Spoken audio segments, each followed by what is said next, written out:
Okay, good morning. I'm at a laundry shop. It was about 150 pesos for a little medium-sized bag of laundry. It's a good price. I'll definitely pay it. They have great machines there, just modern, very cool. But the subject of today's video chat is, for God so loved the world that he frustrated it in hope. For God so loved the world that he frustrated it in hope. The Bible almost says that exactly. It says in Romans 8, he subjected the world to futility in hope. So let's just think about that. Now, this is my phrase. I changed it to frustration. So that's an extra biblical phrase. God so loved the world that he frustrated it. That's what futility means. It means it seems useless. Solomon wrote a book, Ecclesiastes, and he was a preacher, and he was writing down the truth, right? And he said, all is vanity. All is futile. That's what it feels like on the earth sometimes. In our lives, we feel frustrated and like our life is meaningless and futile. But there's that word hope connected to that subject, right? If our lives are frustrating, if our lives are futile, the word hope is connected to that in relation to God. So let's just consider the difficulties we have and how it connects to God's hope. You see, God is confidently expecting something good will happen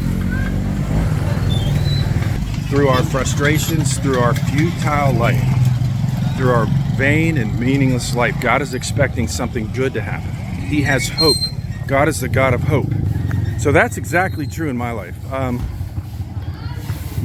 I've lacked hope. I've lacked confident expectations, even when I started to believe in God. I never believed in God until I was like 25, and it's a whole nother story. But I got convinced there was a God.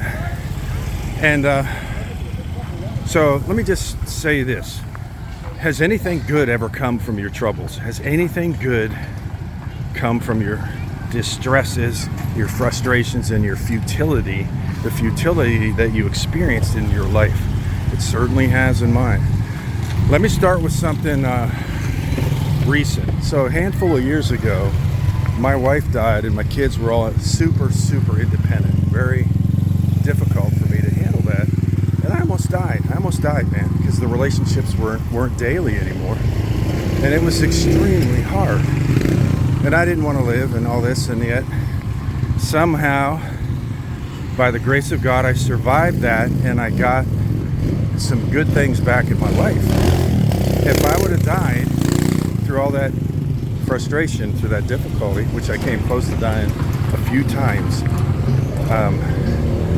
that I would have never got into a season of hope, let's say. I got hope back, I got good things back in my life, and it's just been fantastic. And I had to apologize to God, because I wanted to die, and I told him, look, I'm really sorry I didn't have hope. I didn't have enough faith in that season. Although I believed for 35 years I needed a new version of hope, a new version of faith. And so I immediately, when things started to really, something good started to happen in my life, I immediately told God, I'm sorry for the past couple of years, because I didn't really trust you. I totally forgot how good you are. Sure, I believed in heaven, afterlife, being raised from the dead, but I had no hope in this life. And it was like, why live? Why exist? Kind of like Job. He just kind of cursed the day he was born, because life got so hard on him. But he waited and he got through, and something good happened in Job's life. Same with me.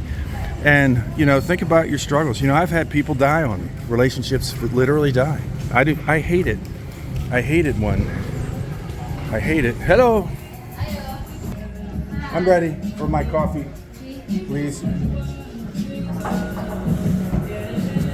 And so I hated it. I hate when relationships end. To this day, I hate it.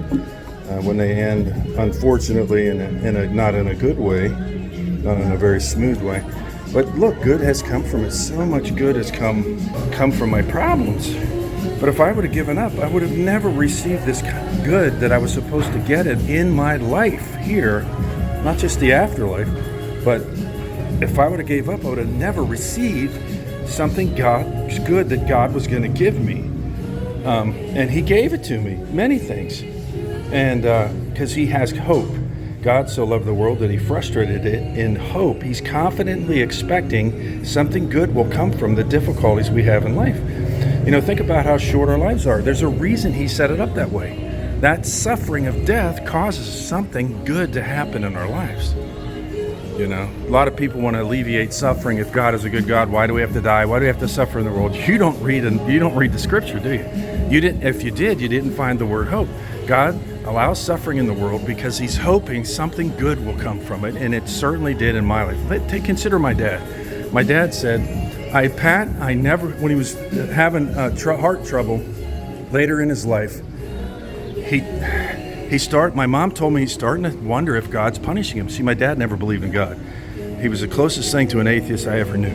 World War II guy, good man, much good character, had his own flaws, his own character flaws, especially he never believed in God. But one time he's laying there in the hospital bed, and my mother's standing next to him, and I walked in to see him on a weekend. He looked at me right in the eyes with his big brown eyes. He said, "Pat," real clear.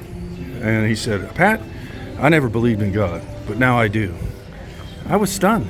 And why was it? He was suffering, and it made him think and reach out to God, and he started to believe. That was an amazing step and conviction in my father's life. That, if you know the gospel, that is an amazing result from suffering. That is so good. And just remember, Christ suffered to bring about good. Okay, so suffering isn't 100% bad. It might be 99% bad. I might not have designed life this way myself, but I accept it because that's God's plan, because he has hope. He's confidently expecting something good's going to happen in your life and in the lives of others. That's what hope means. It means confident expectation. Can you imagine God confidently expecting something good in your life, and yet you do not expect anything good in your life? Are you one of those people that think you have no hope in this life? You are sadly and badly mistaken. You need to lift your head, look up to heaven. Something good is going to happen in your life, even through your suffering. It's going to happen. You've got to believe it. Will you believe it? That God so loved the world that he frustrated it in hope.